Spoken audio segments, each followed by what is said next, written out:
आता एक special report बघूया। पंतप्रधान नरेंद्र मोदींनी वर्षभरात क्रीडा क्षेत्रामध्ये चमकदार कामगिरी करणाऱ्या खेळाडूंची भेट घेतली आणि या भेटीत मोदींनी क्रीडा क्षेत्रात चमकदार कामगिरी करणाऱ्या खेळाडूंशी संवाद सुद्धा त्यांच्याशी साधला आणि त्यांचं मनोबल सुद्धा वाढवलं।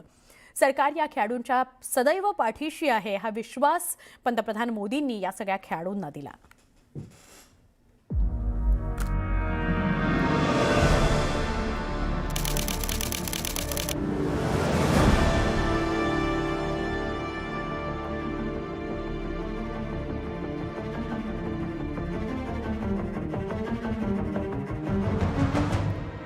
पंतप्रधान नरेंद्र मोदींनी तरुणाईत वेगळं स्थान निर्माण केलं।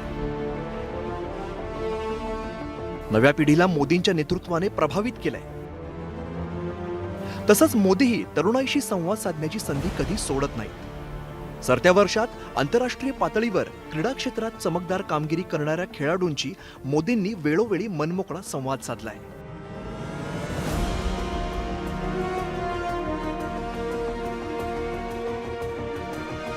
महिला क्रिकेट विश्वकप विजेत्या टीम इंडियाच्या खेळाडूंची त्यांनी केवळ संवाद साधला असं नाही, तर खेळाडूंना प्रत्येकाच्या आवडीच्या खाद्यपदार्थांची मेजवानी देत त्यांना आश्चर्याचा सुखद धक्का दिला।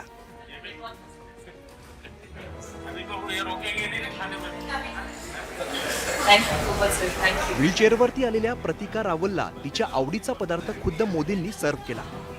तो अत्यंत हृदयस्पर्शी क्षण होता।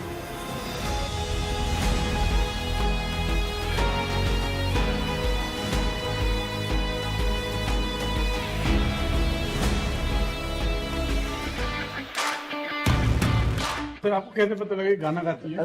ऐसा है, मैं आप सबका ध्यान रखता हूँ जी।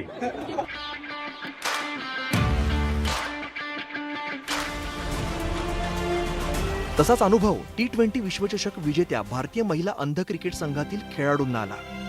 मोदींनी टीममधील प्रत्येक खेळाडू आणि प्रशिक्षकांना मिठाई वाटली। ऐसा है, मैं आप सबका ध्यान रखता हूँ जी।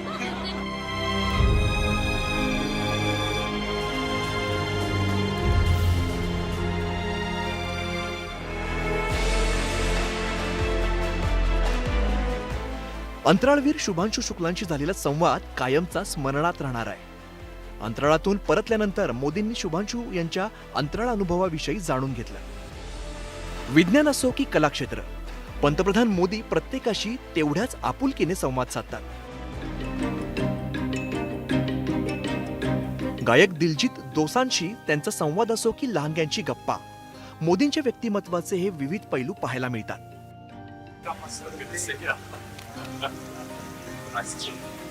अमेरिकेचे उपराष्ट्रपती JD व्हॅन्स आणि त्यांच्या कुटुंबाचं स्वागत करताना मोदींच्या स्वभावातील सहजता पाहायला मिळाली।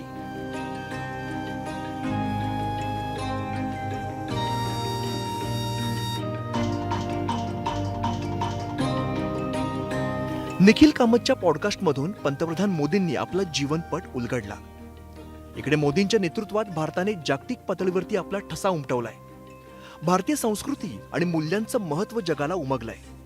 मोदींच्या नेतृत्वामुळे ही किमया साधली आहे। मोदींनी आपल्या कृतीतून अनेक सामाजिक अभियानांचा पाया रचलाय। एक पेड माँ के नाम हे त्यापैकीच एक अभियान म्हणावं लागेल। Bureau report, news 18 Lokmat.